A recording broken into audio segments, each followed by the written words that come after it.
Call एक mystery thriller movie है जो हाल ही में नेटफ्लिक्स में रिलीज हुई है। इसकी कहानी और बाकी डिटेल्स के बारे में वीडियो के एंड में बात करेंगे, तो वीडियो को एंड तक जरूर देखना।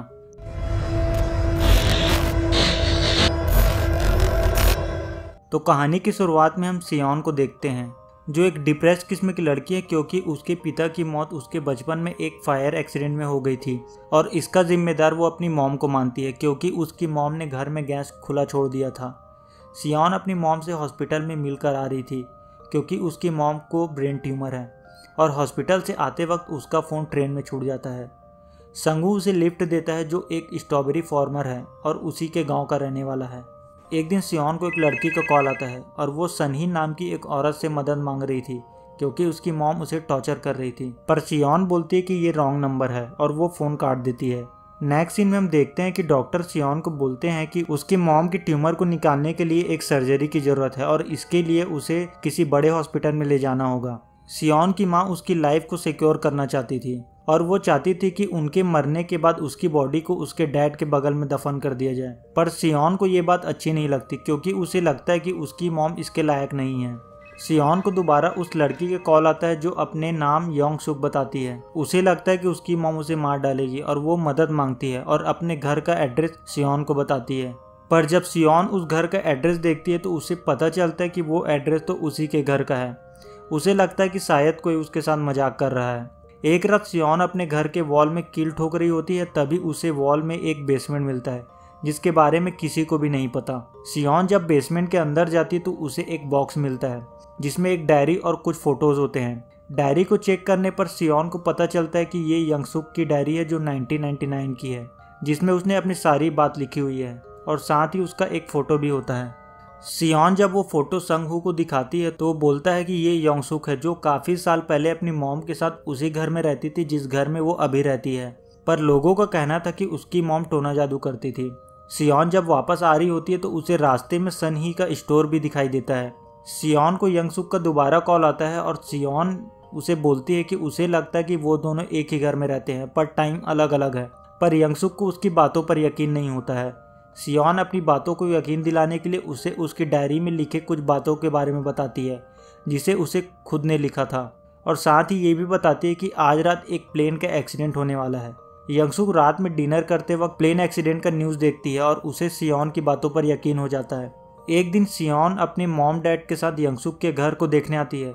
यंगसुक उसके फादर की आवाज़ उसे फ़ोन पर सुनाती है। तभी यंगसुक उसे एक आइडिया देती है कि अगर वो उसके घर जाकर एक्सीडेंट को रोक दे तो शायद उसके डैड दोबारा जिंदा हो जाए।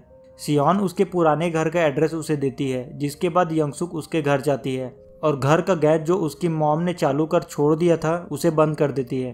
तभी सियोन का मोबाइल फ़ोन बजता है जो कि चोरी हो चुका था और उसके पैर से जलने का मार्क भी गायब हो जाता है और उसके डैड वापस आ जाते हैं और उसकी लाइफ पूरी तरह से बदल जाती है।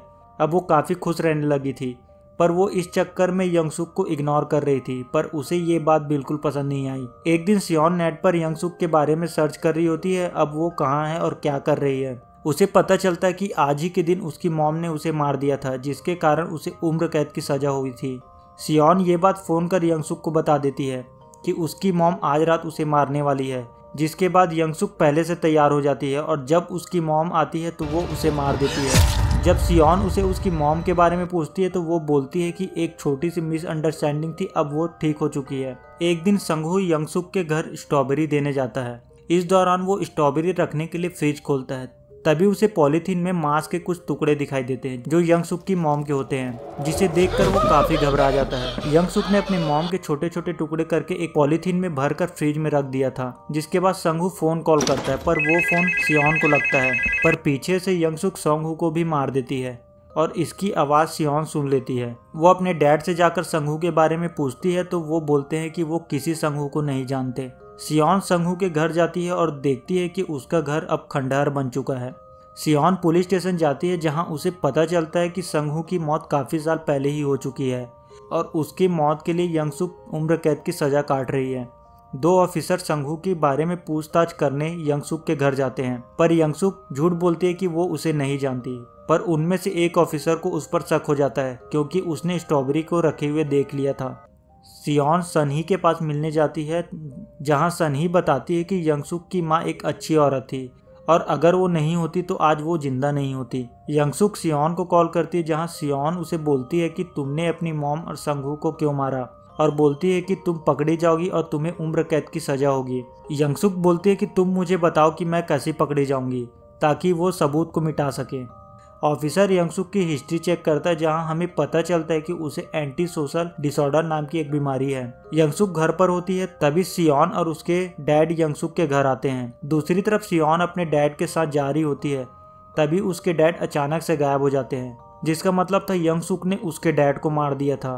और जब वो घर आती है तो उसके घर एक खंडहर बन चुका था। यंगसुक कॉल कर सियोन को बोलती है कि अगर उसने उसकी मदद नहीं की तो वो उसे भी मार देगी, क्योंकि यंग सियोन उसके सामने ही मौजूद थी। सियोन उसे बताती है कि उसके फेंका हुए चाकू कबाड़ी वाले ने उठा लिया, जिसमें उसकी मॉम के ब्लड और उसके फिंगरप्रिंट मौजूद हैं। पर सियोन उसे एक ऐसी जगह भेज देती है जहां ब्लास्ट होने वाला होता है, पर यंगसुक बच जाती है। यंगसुक सियोन को बोलती है कि मैं तुझे बताना नहीं चाहती थी, पर अब बता रही हूँ कि उसके डैड की मौत उसकी मॉम की वजह से नहीं बल्कि उसकी वजह से हुई थी, क्योंकि गैस को खुला उसकी मॉम ने नहीं बल्कि उसने छोड़ दिया था।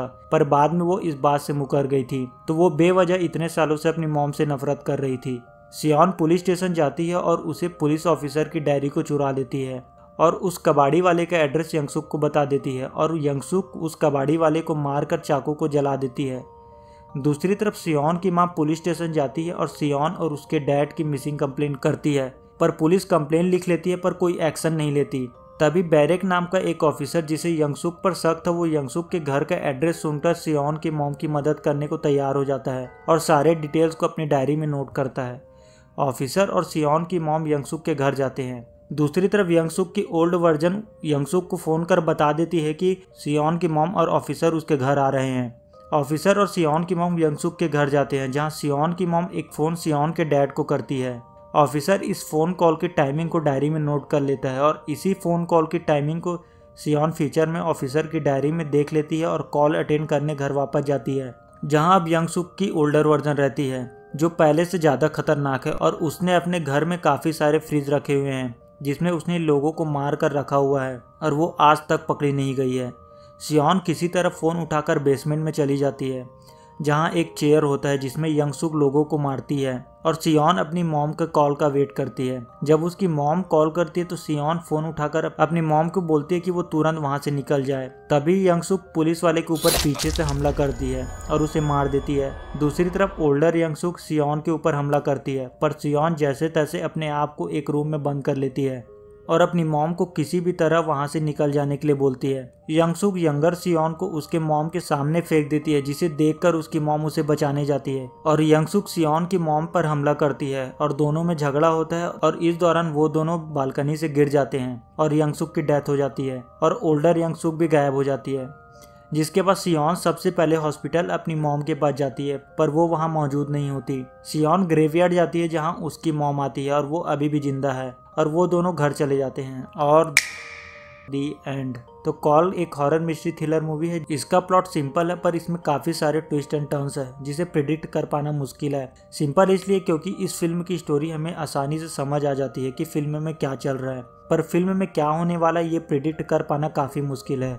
और यही इस फिल्म की खासियत है कि ये प्रिडिक्टेबल तो बिल्कुल भी नहीं है, इसलिए ये फिल्म आपको वो एज ऑफ द सीन वाली मूवमेंट देती है जो आप चाहते हैं। बाकी आपको अगर एक अच्छी हॉरर मिस्ट्री थ्रिलर मूवी देखनी है, हॉरर तो नहीं बोलूँगा पर एक अच्छी मिस्ट्री थ्रिलर मूवी देखनी है, तो ये फिल्म आपके मस्ट वॉच की लिस्ट में ज़रूर होनी चाहिए। खैर ये वीडियो कैसा लगा नीचे कमेंट करके ज़रूर बताना। चैनल को सब्सक्राइब नहीं किया तो चैनल को सब्सक्राइब कर लीजिए, ताकि मैं आप लोगों के लिए इस तरह के वीडियोस लाता रहूं। Thank you so much. मिलते हैं अगले वीडियो में, तब तक के लिए बाय बाय।